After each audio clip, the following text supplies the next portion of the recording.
Star Wars Reporter podcast you are watching. Where's my $50?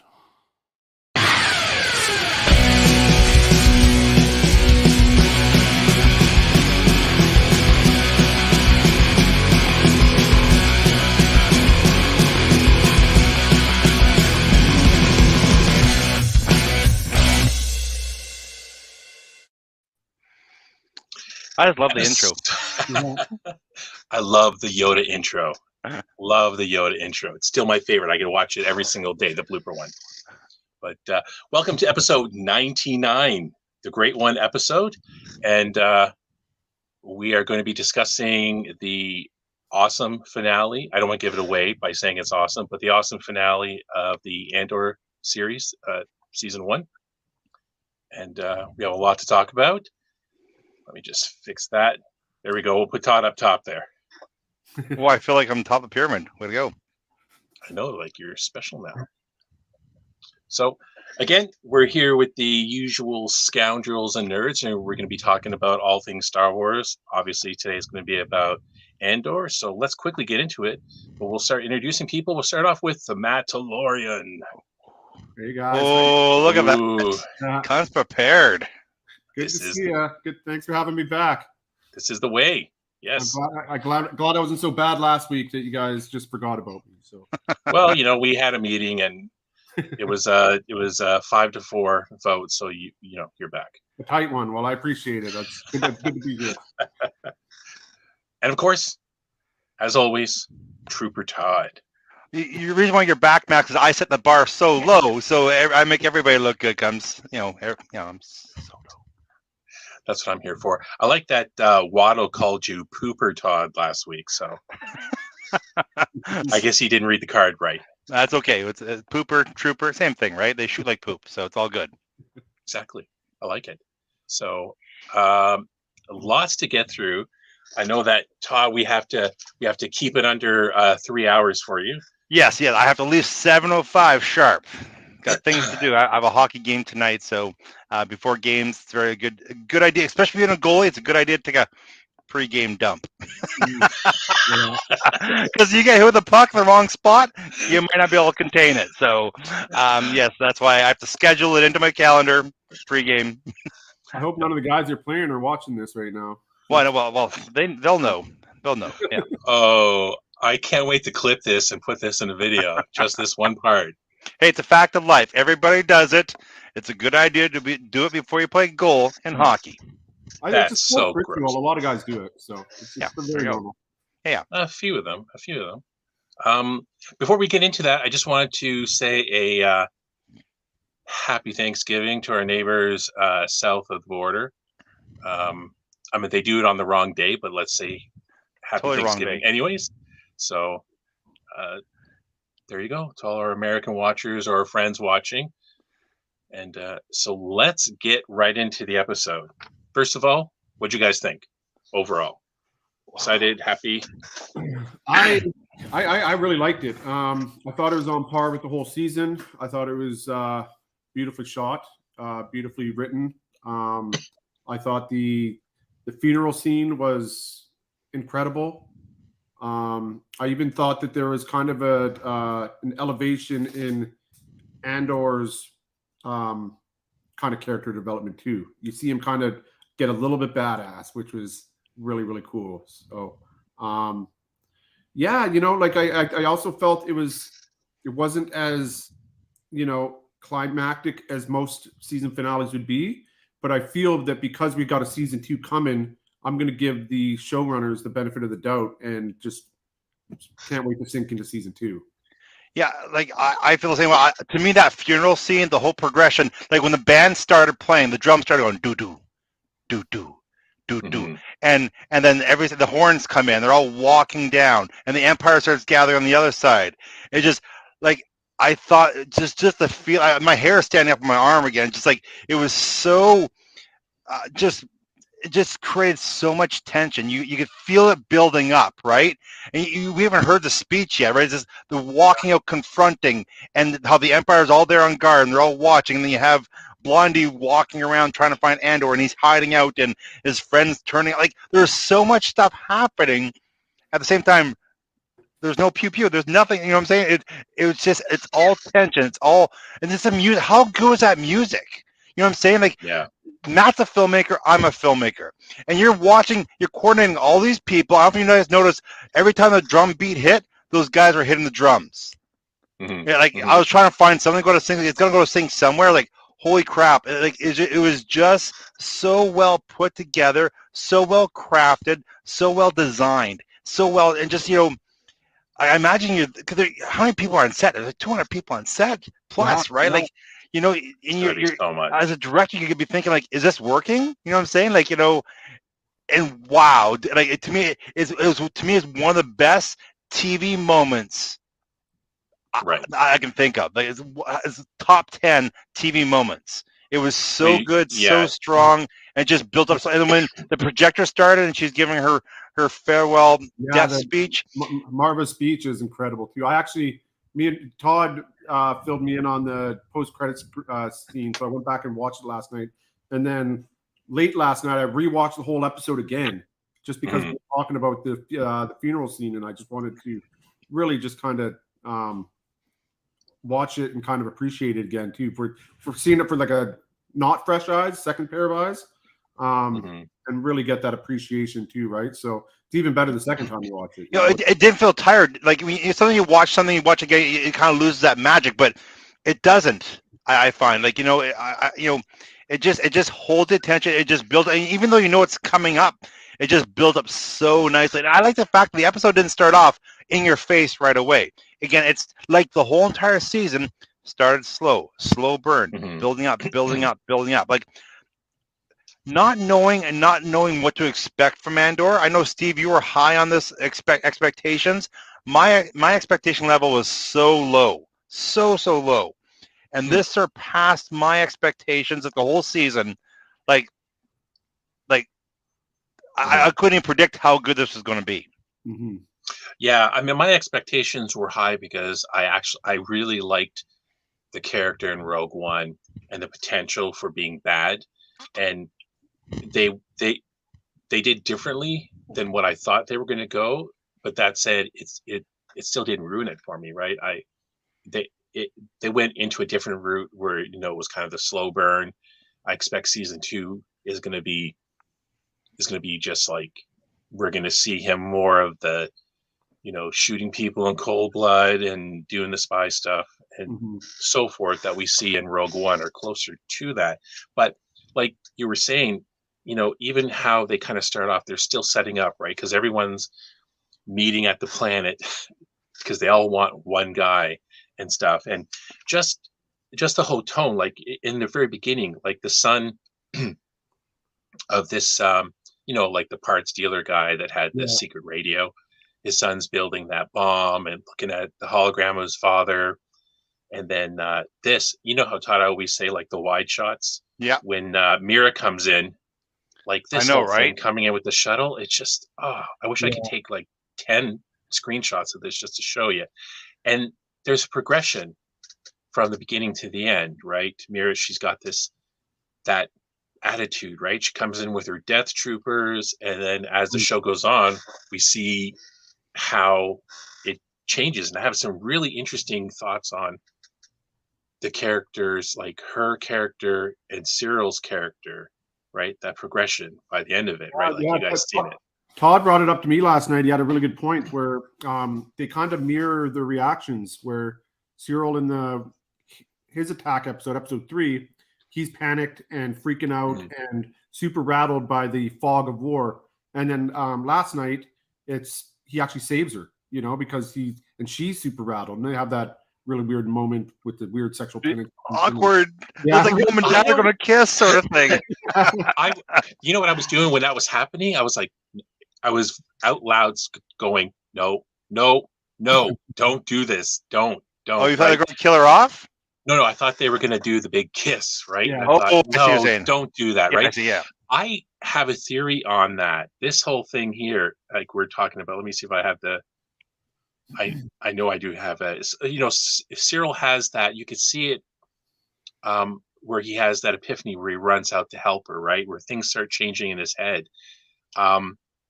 And so yeah, when he saves her, and you could just see the whole difference from that face I just showed you to this. Mm-hmm. And there's Cyril. Look at even the eyebrow. Look Yeah. at that. You know what I mean? And this moment here, everyone's saying it's a sexual tension or some kind of tension, but I don't think, like, is Cyril doing? Did he do that for himself or to save her? Well, he Right. did. So they're both looking at opportunity. I don't know. I could be wrong if there's going to be any kind of relationship between them. She sees him now as useful, and he sees himself as, look what I just did. I think he's doing it to benefit himself and to Yes. get back in the Mhm. good graces. I wouldn't be surprised if something happens where he kills her in the second season. He's the one that takes her out. I think their roles are going to reverse. Remember, I said that Yeah. that Cyril's going to be the redemption. He's going to become the rebel. I think he's going to be so enamored by that high collared uniform, and because she's not into it.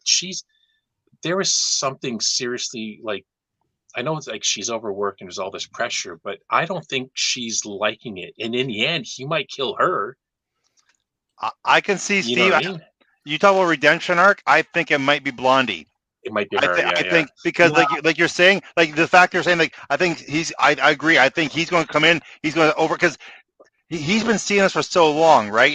He talked to her. I think I think she's kind of, I think, blown away by his thinking patterns. They're very similar in how they think things. But she's a great strategist. How she's breaking things down. I can see her flopping and then being a big, huge resource for the rebels going forward, right? But yeah, I just think that I think there's sexual tension because just like I think they like each other, but he's definitely trying to get in his foot in the door, and this is obviously a great way to do so. I think character development. I think Cyril's the big bad of the show. I agree. Season 2, you're going to see. I'm so disappointed. Yeah, I think you're going to see him evolve into a really, really. Yeah, he's going to be dangerous and a deadly guy. Yeah, like General Hux. He's going to become General Hux. Yeah. In episode 7, not 8 and 9, where he becomes. Well, you've already kind of seen it, like what I was just saying, how he's calm and cool under fire now. Like now. It's like he's he's combat mustard. So it's like that changes a man, right? So. Well, I think he was focused on the task at hand, like you were saying. Sorry, I didn't sort of jump in now, but he's so focused on saving her, like what I'm saying. That's why he was calm and cool. He had purpose, sort of thing, right? Yeah. You know what I'm saying? I think, and after the first time, I think it was more. Not that it wasn't selfish, because it is selfish, because he's still trying to help himself. But I think he had a purpose. He was focused on something, so he just shut everything else down, save her. That's why the show's so great, is because of the layers of it too. Like, we don't know if he saved her because he's got the hots for her. We don't know if he saved her because she's the best way to further his career and get him back in the mix. Like we won't know until next season. And I love kind of like those open-ended questions where it's just like, if they kissed, we would have the answer to that. Right? Yeah, and I know right away. Yeah. It would be like, okay, like it's he definitely got a thing for her, but. I don't think he's got a thing for her at all. I think he's just trying to step over her. I think she's more flattered by him. Yeah. I think. Like she loses. She's very confident. She never loses her words, but around him, she loses her words. Yeah. Right? Those two confrontations. One in front of the ISB building, and then this one. She just kind of she doesn't know what to say, and I think she's flustered by him. And so I think that's possibly because she's just interested in his intelligence and how he thinks things through. And I'll just say this too, like the awkwardness and the uncomfortability of their scenes together. I think it's a real testament to Kyle Stoller and Denise Go, who play those two characters. Yeah. And their acting, how phenomenal they are, because it's creeps me out, man. It's like watching your parents make out or something.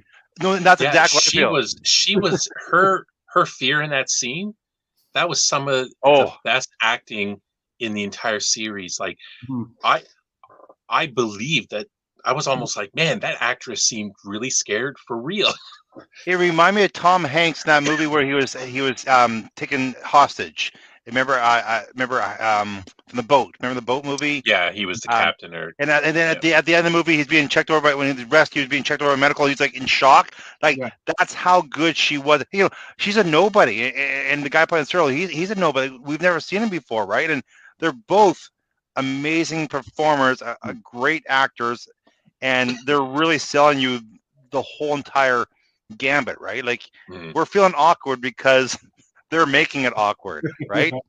Yeah. And even like we're talking about like those two characters, like how much there's Moffat, even like what's going on with her, like that even that storyline's amazing. Like she's having her husband, she picks up her husband and accuses him of stealing money, which I don't think he did, but she knows he didn't, but she's just blaming somebody, right? It's her plan, right? Because what she's doing is she knows that the driver is spying on her, so she can't figure out how to be able to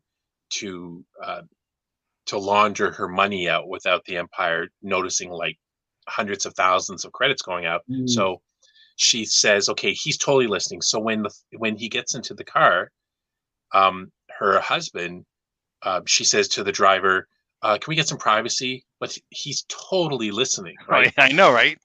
So she's like, oh, you're gambling and all this money and everything. And he's like, what are you talking about? Because apparently he had a gambling problem. So he's denying it. They get in a fight. So then he goes back and says, that's where all this money's. Well, he reports back to that one officer. So they might assume, okay, that's where all this money's going. Her husband, and they won't care about that, is taking this money and losing it at, Canto Bite and, whatever else. And I think in that scene, I'm like, oh, that was pretty slick. And, it worked because now she doesn't have to deal with, the kind of dirtball guy. So yeah. Well, no, she still is because they came. He brought his son, and she presented her daughter to him. Yeah, that was. I got pictures for that. It's such a weird. Again, right? They're looking at cultures that marry, because she got married at 13, right? Or 14, 13 or 14 to her husband. That's her culture. Yeah. Now, it's funny. I looked at this and I'm like, okay, a 14-year-old girl looks like a 14-year-old girl or more. 14-year-old boy looks like a 12-year-old boy, right? Because of how we age differently. Yeah, I just thought it was really funny, and he doesn't look thrilled about it either. No, but the daughter did though. But the whole thing is like she's selling, like she's selling out everything. She's I don't think she really loves her husband. But she's given up her daughter, arranged marriage, for the greater good, and it's like wow. I got a couple of pictures together for you, Todd, because when the scene where Bix is in her cell looking not very good, and the camera's watching her. The camera's watching her, yeah. There it is. There's the camera. Right. Chewbacca was shooting those things in episode 4. Yeah. I found that one from Detention Block AA23. Yeah, there you go. It is. I caught that. Woo! So there it is. So that was before you see the blaster bolt right there. Yeah, the blaster right there. Yeah, about to blow it up. So, anyways, I just wanted to throw that in.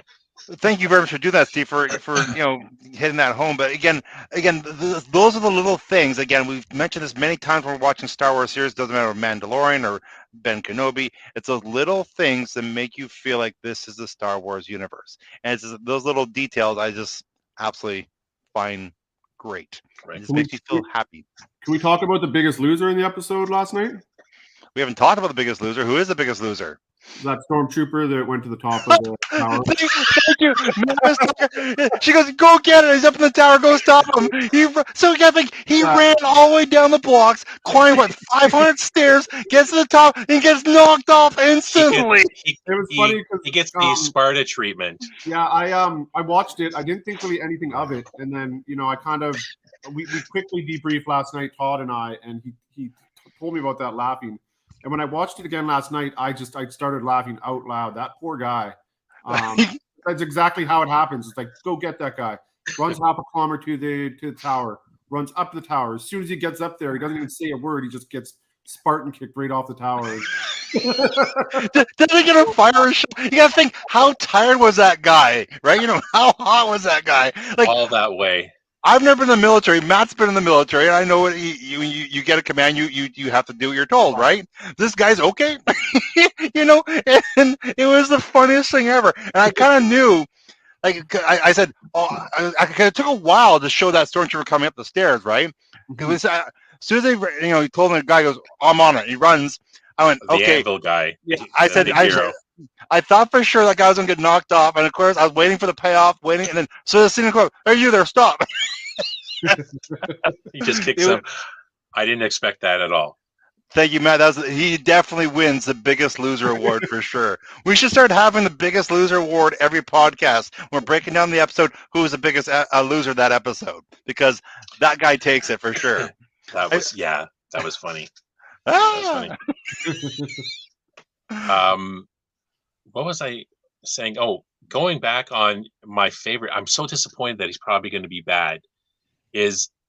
I thought this was a little weird. So when Cyril and his name is Linus. We always call him the sergeant.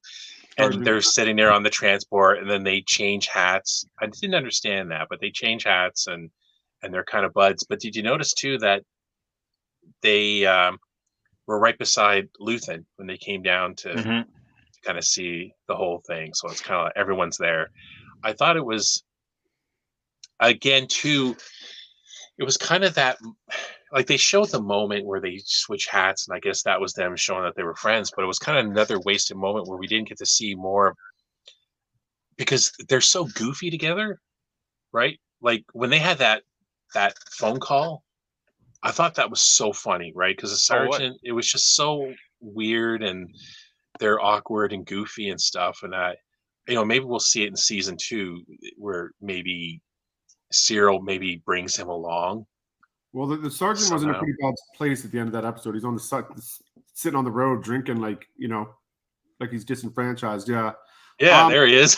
Personally, I really like that scene, because I felt that other than episode 2 where Anakin and Padme run off, you don't really see kind of like like space transit, and it feels like they're riding the bus to go to Ferrix. Yes. So it's like you see them come in and they're on the route, and I'm like, and it makes me wonder, I'm like, how would I go from planet to planet? Would I ride a space bus?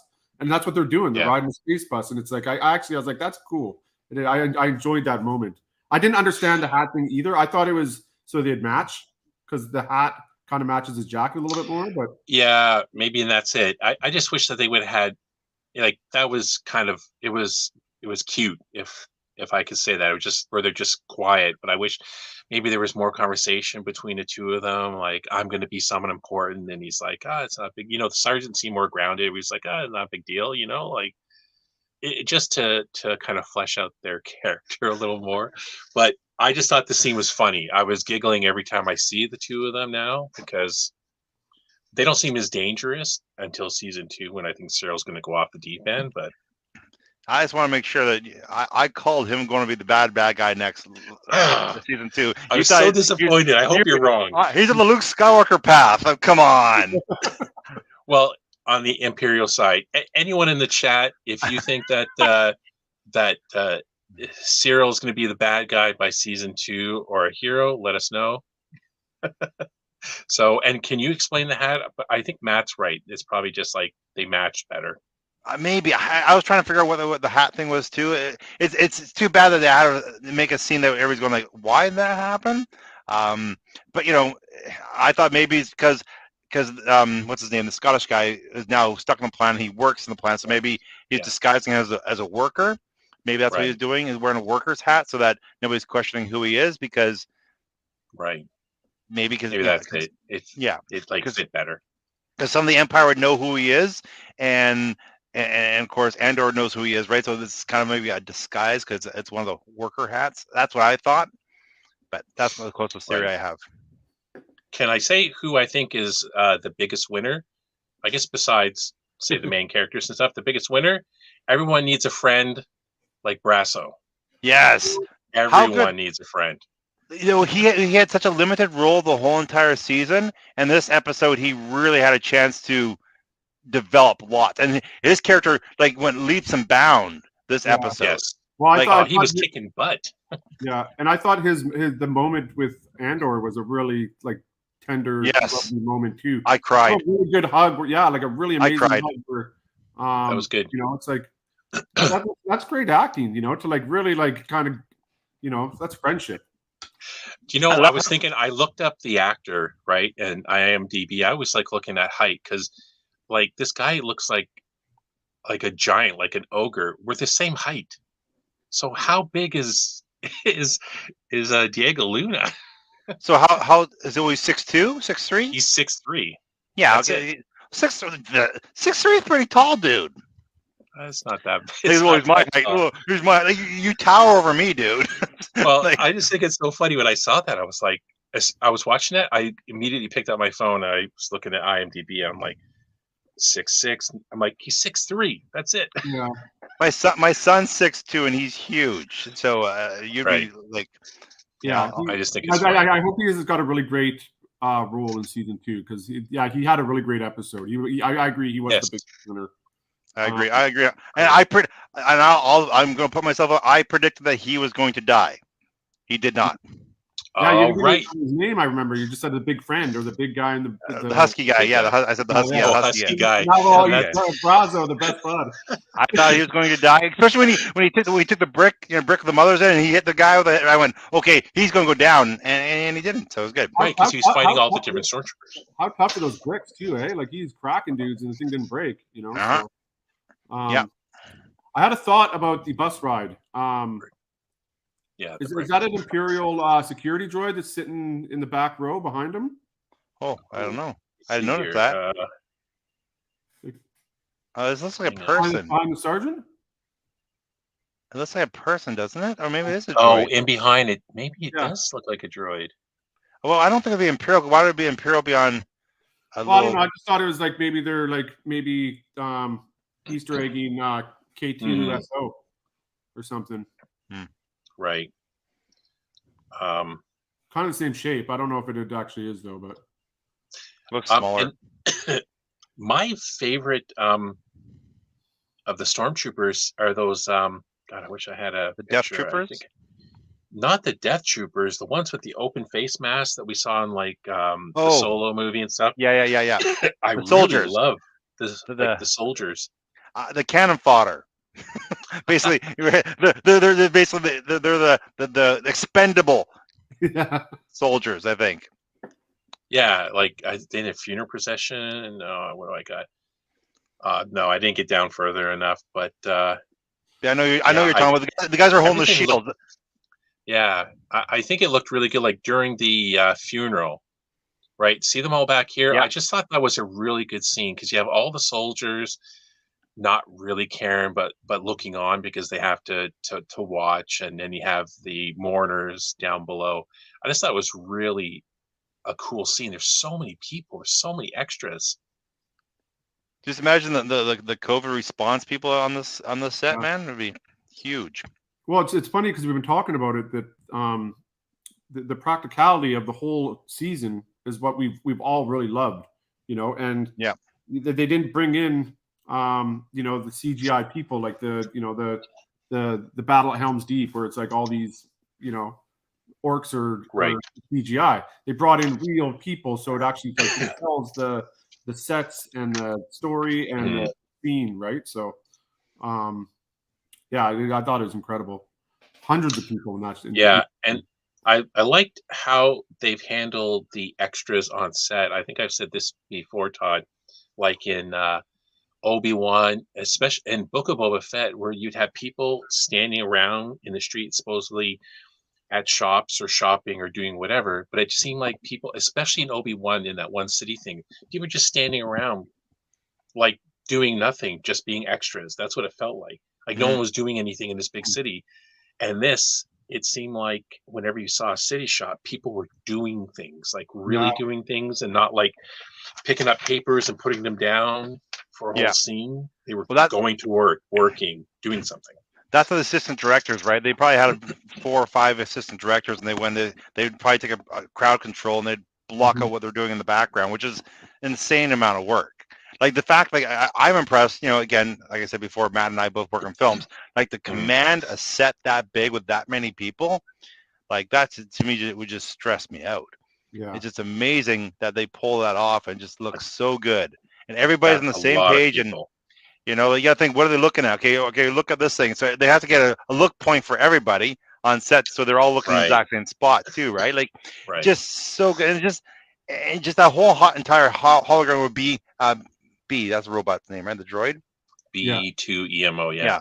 So I love he's there and he projects her up there and it just looks so good, and just like Matt was saying earlier, just what she's saying and just how just made everybody rise. It's like is the rise, the start, the beginning, the you know Right. this is the beginning of the Rebel Alliance, right? You can even see That's what she's saying, fight, right? And this is when the so-called governor gets mad.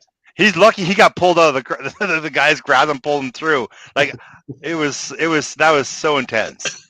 Yeah, when all hell starts breaking loose, it was really interesting, the tactics. The guys with the shields, what they were doing, I didn't get shots of this, but whenever someone would get knocked down, they would do like what police do in riots. The shields open, they pull the person through, then they close ranks. And I think they basically borrowed that from like what the Romans would do, or any kind of shield thing, and they pull it through so they could arrest them. And they just kept doing that with people. I thought it was really interesting. But then that governor gets his butt kicked and he's all pissy, and then he's, I thought this was the part I'm like, okay, now we're adults again. He starts telling them fire at will. Yeah. Because he's he's salty. I know. That the artillery gun opens up and starts shooting guys 15 feet across the. Yeah, it was. Again, you know me. Every time I see stormtroopers, I'm so happy, and just like the fact there were stormtroopers, they opening up fire. You know, it's terrible, but again, as a Star Wars fan, loving stormtroopers, it's nice to see stormtroopers in action. I love the Death Troopers that accompanied Blondie everywhere. Yeah. I love how they're so big too. These guys are like 6'4", 6'5". They're just massive dudes, right? I think they get actors that are about 7 feet tall, almost 7 feet tall. Yeah, because they're always so huge. I remember them in Rogue One too, right? I remember they spoke a different language though. It seemed like in Rogue One, right? Yeah, they purposely made so that their communication was muffled. Yeah, they can only understand it, and it was intimidation. Yeah, well, they always sound, but yeah, they just look so good.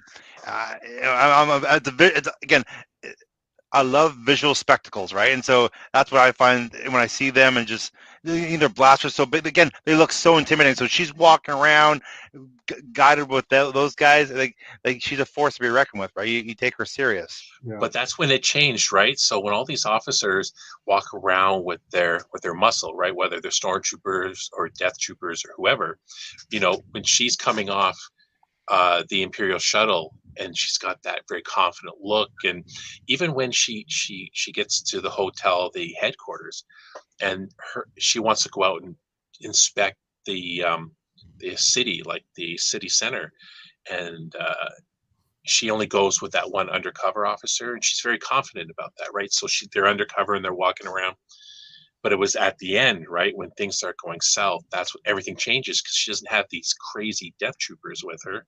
Mm-hmm. And so I think her and Cyril were same and different, right? She was capable but had means, and he has potential and has always been at the bottom, right? So it's easy to be a certain way when you have all the means, right? And in that moment, it switched, right? She lost everything and lost her head, just like he did. But he's been there, done that, and now he's desperate. He doesn't want to live at his mom's eating cereal every morning, right? So I want to nominate a runner-up for the Biggest Loser award, and it's that spy, the Imperial spy guy who's dressed up as a citizen when he gets knifed at the end. Yeah. He's a bit of a dick, so he got what was coming to him. Oh yeah, that scene where he's following and like Cinta. Cinta stabs him. Yeah, that was nice. Yeah, let's. What was I going to say? I wanted to talk. I had Vel and Cinta here. I wanted to kind of go back on my prediction. I just wrote this down before we went. So I'm not sure if Vel's the daughter of Luthen anymore, right? I'm thinking that, I thought maybe they were. I think that maybe Vel got into this whole, rebellion thing or doing stuff on the back end because, she was the rich girl. She just wanted to rebel and be bad. And she's not into it. And it's because Cinta is like, I got to follow this officer. This, like, just focus, got to do it because she actually believes in that. That's what she wants. And Vel's like, let's just, go somewhere. She looks tired, like she's not into it anymore. And that's where I kind of thought that she was going to die in the episode.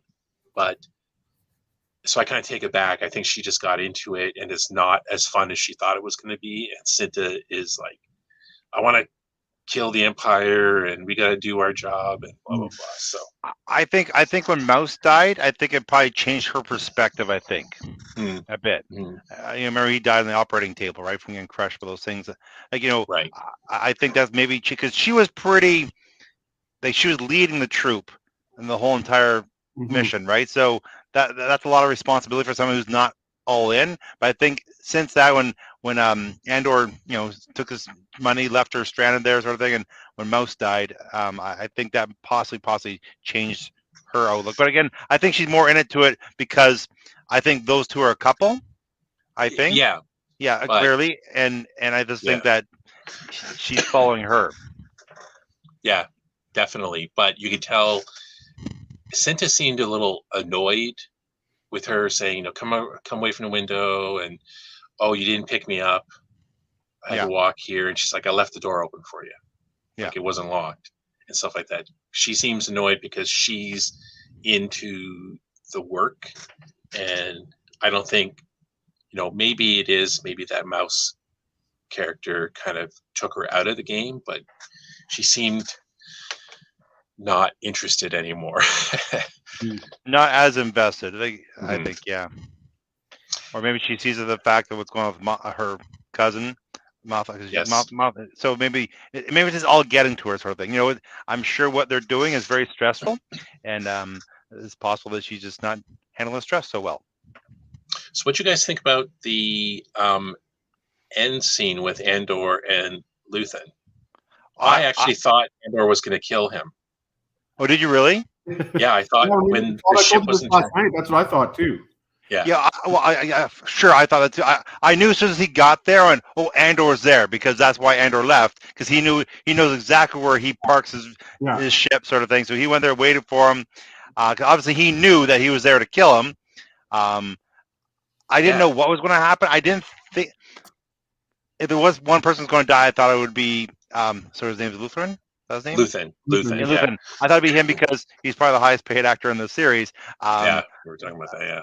Yeah, I thought that's. But again, I liked how I was like he's like kill me and I was like, oh man, he's crying. Like, he's saying but again he's just doing what his mom says. America's mom saying I'm in the rebellion, I want to do this sort of thing. And the last what his husky buddy said to him, that recited what his mom's last words were to him, obviously affected him, and his mom was so important to him, and so I thought it was a really neat. I love that line. It was kill me or let me all take me in. Yeah, you know what vibe I got with Cassian this whole episode, and it was Captain Phillips was the movie you're referring to earlier, Todd. That's it. Thank you. Yes. For me, I got like a very kind of like a Jack Bauer 24 vibe with Cassian, where he's all in now. Like it's like he's willing to put his life on the line for a cause that he believes in. And then he also did some really cool spy moves. He took that guard out with some close quarter combat, and I was like, it's like really badass. Like I'm like, this guy is gonna a force to be reckoned with. So when he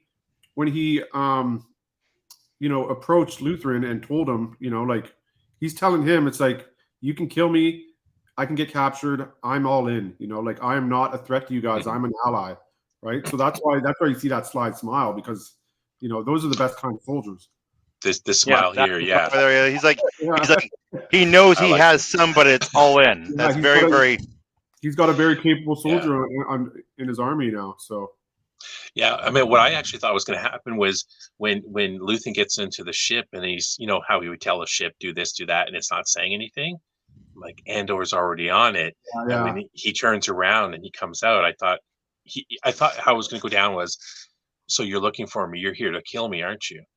And then he was going to say something. They have a little talk, and then he was going to grab for a gun, and Andor was going to shoot and kill him, right? Because high-paid actor. I thought he's not going to hang around to do second season, and he was going to kill him and take that sweet ship.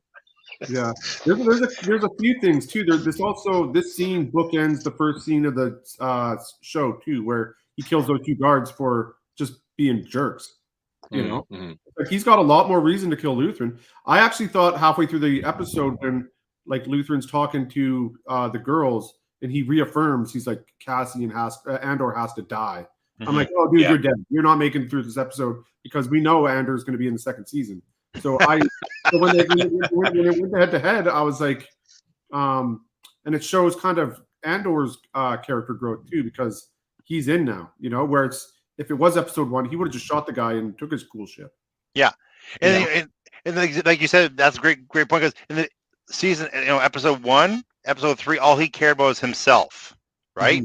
And now there's a bigger picture. Like, it's what Mouse told him, right? It's everything is starting to fit into place. It's what his mom did. Everything he's encountered, what these people are doing, what the people have done to try and stop the Empire.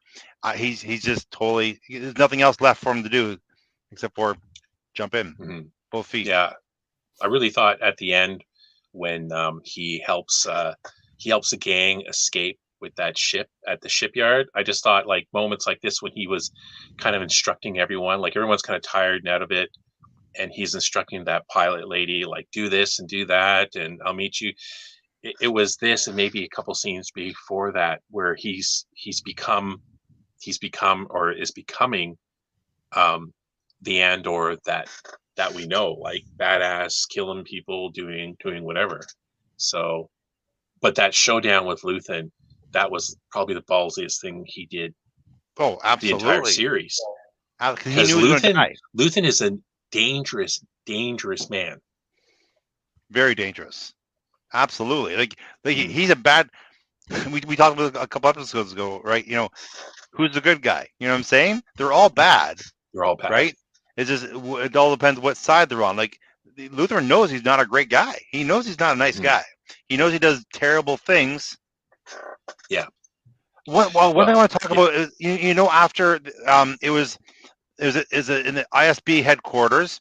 Remember they did the strike on what's his name, and they killed everybody. Yeah, and she wasn't happy. Blondie wasn't happy about it, and she's talking to the lead director. And I didn't understand what he said at the end. Can anybody help me understand what he said? It's somehow you wanted the Emperor's ear or something like that, and I couldn't understand what he said. I think he was basically just saying like she says like you can't question dead people. Yeah. And he just wanted a big thing, like a lot of people killed, to pay for what happened on Aldhani, to make the Emperor happy. He wanted to win for the Emperor is what I kind of got. Yeah. They don't need prisoners. They just wanted a bunch of dead rebels. Yeah. No, but I meant the very last. He said something that he said the last word. I rewound it 5 times. I have no idea what he said. I'm not sure. Okay. I was one of you guys picked up on what it was. I thought he said a name, and I have no idea what the name was. Anyway, so I was just one of you guys knew. So, I mean, for all the smart people that waited till after the credits, let's get into that now. On Monday, I saw on Facebook somebody asked a question: is there a post-credit scene in Andor? And so it didn't say there was or not, and I didn't read it anymore. I just saw that, so I decided I'd wait to the end of the credits. And so you know, for the longest time, Steve, I know your prediction. I always thought that they were building this for TIE fighters. Right. Is what I thought they were building. That was my guess. And I know you said they're building the Death Star. It was parts. And the reason why I thought that is because, like I said, the last podcast is when they told Andor what prison he was going to, he was like, what? Like, where? Because it seemed confusing to him because it wasn't a real prison. It was this facility, and they were going to kill everyone afterwards, because that's what you do when you build a death ray, is you kill all the scientists or people that built it, so no one knows about it. Because no one knew about it in A New Hope. It just came out of nowhere, right? Like, that's exactly. No moon. Well, we know they kill everybody because they did in Rogue One, right? They killed all the Right. scientists. So it was a very cool scene. We get to see them. See, there's that part they were building. So all these robots are putting together parts of the Death Star. Yeah, and I just love how it pans out then, right? So you see all the different parts. And then finally it comes to this perfect screensaver. There it is. Now, someone said it looks a little too built because this is 4 years out.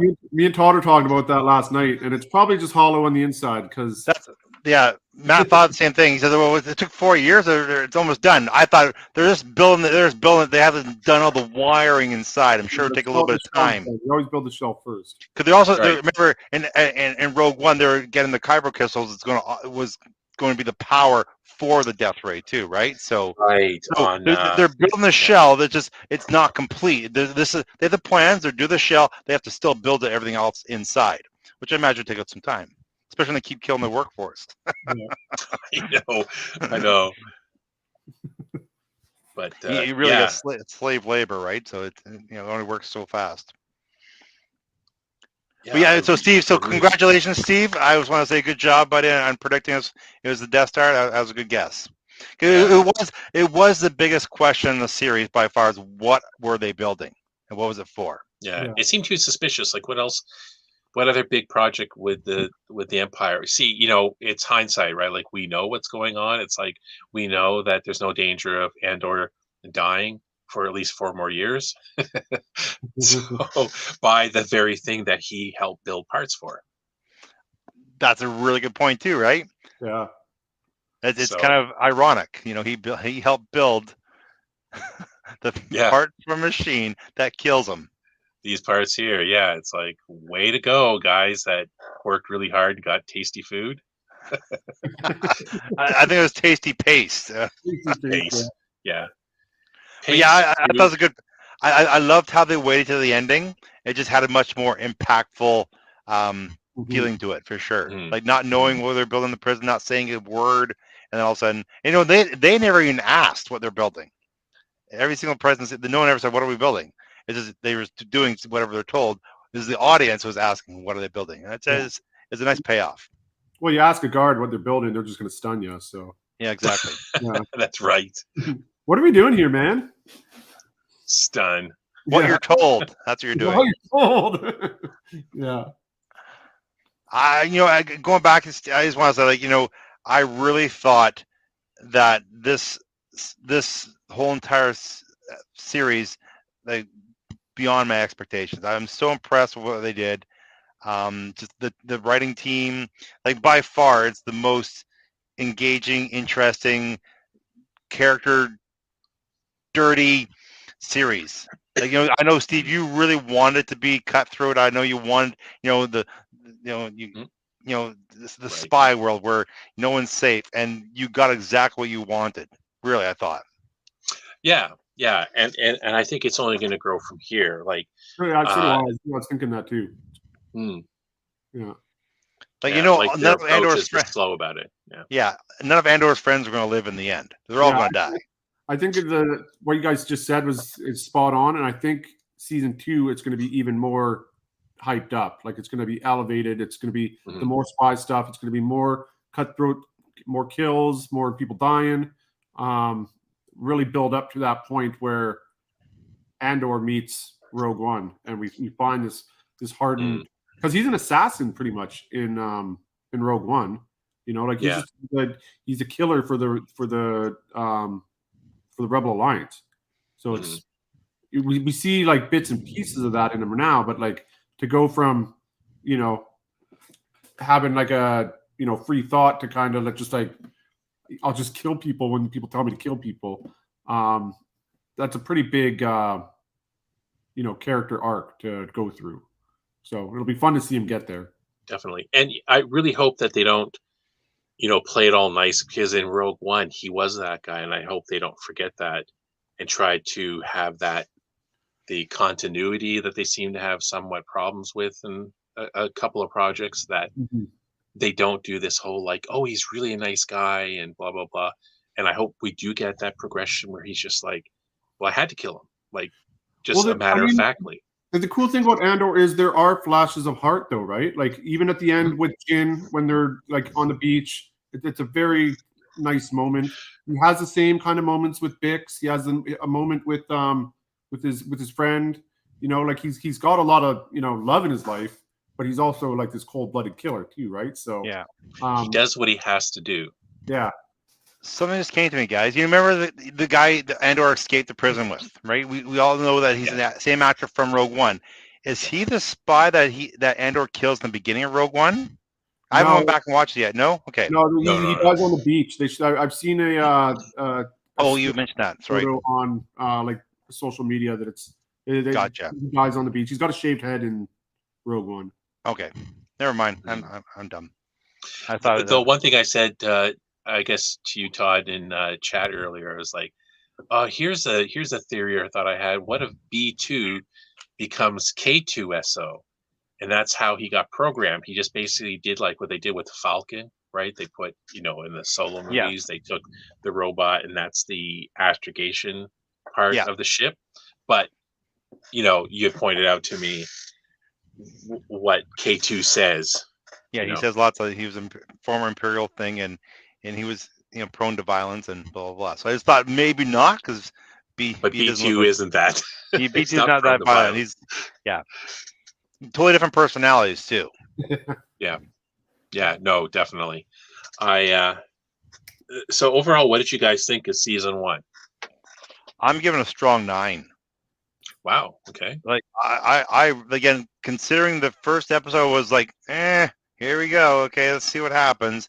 And then to where I am now, and how fast it escalated up to being really, really good, and considering how little fighting there was, or pew pew, I was impressed.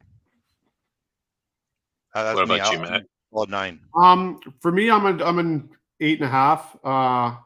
I liked it for as a filmmaker from the filmmaking perspective. I loved the practical sets.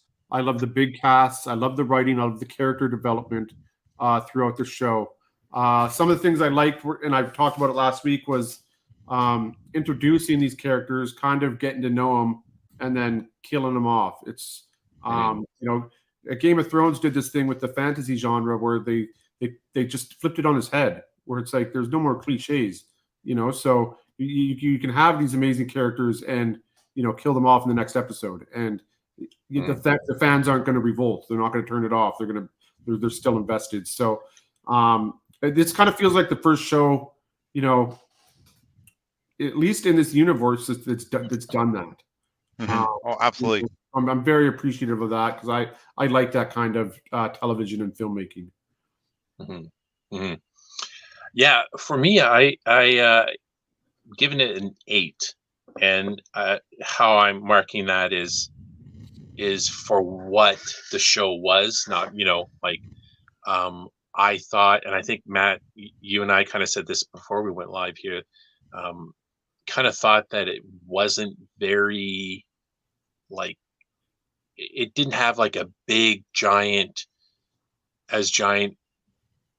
a finale as I thought they would have, but I everything else that was really like the whole funeral procession and what Marva said and everything, it actually brought the whole finale or a lot of the season together with this. It was more heart than pew pew, and more story than pew pew, more killer acting than pew pew. So I fully expect season 2 is not going to be slow burn because they cannot do that again.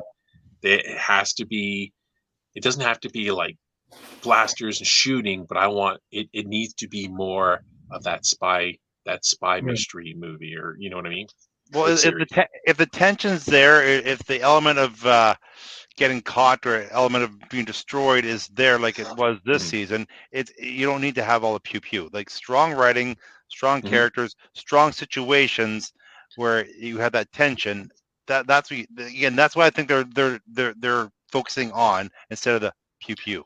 And consequences, we said, right? Consequences. Yeah. One person that was a character in the show, who was the guy that answered the phone, died. Yeah. That was it.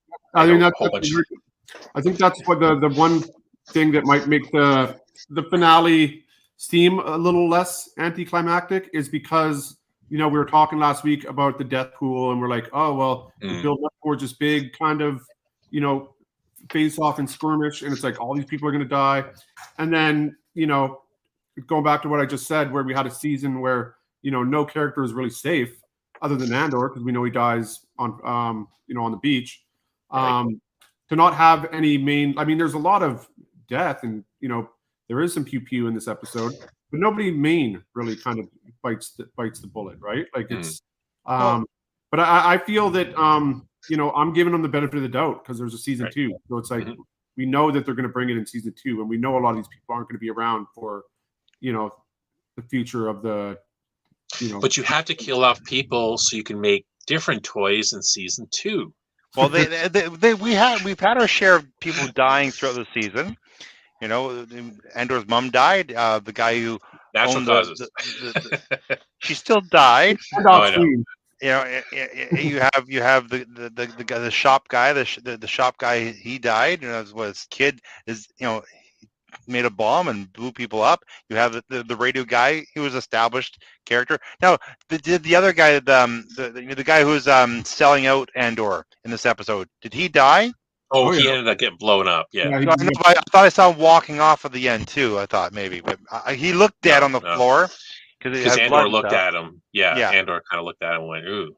Yeah, he kind of deserved it. But, yeah, I mean, strong, and it's kind of like I said before. Why I think it's such a strong made series, and it's got the lowest viewers of any of their shows, and I told you that I'm not going to get into it again this week, but maybe it'll be different next season. Maybe, who knows? You just don't like again. It's I know that's getting critically acclaimed. A lot of critics love it. Yeah. I'm sure it's going to do really, really well at Emmys. I think it's for its character and its writing and all that sort of stuff. I think it'll do very, very all well the for sets that. and stuff for sure. Yeah. Just even storytelling. Word of mouth is going to be huge too, because I mean, people that watch it love it, right? So right. And it does have that appeal where you don't have to be a diehard Star Wars fan to kind of understand it. It's got the politics, and it's got the spy stuff, and it's got the space western stuff. There's enough to draw in the just the regulars as well, right? As well as the super fans. Oh, yeah. One thing I want to mention too, I loved.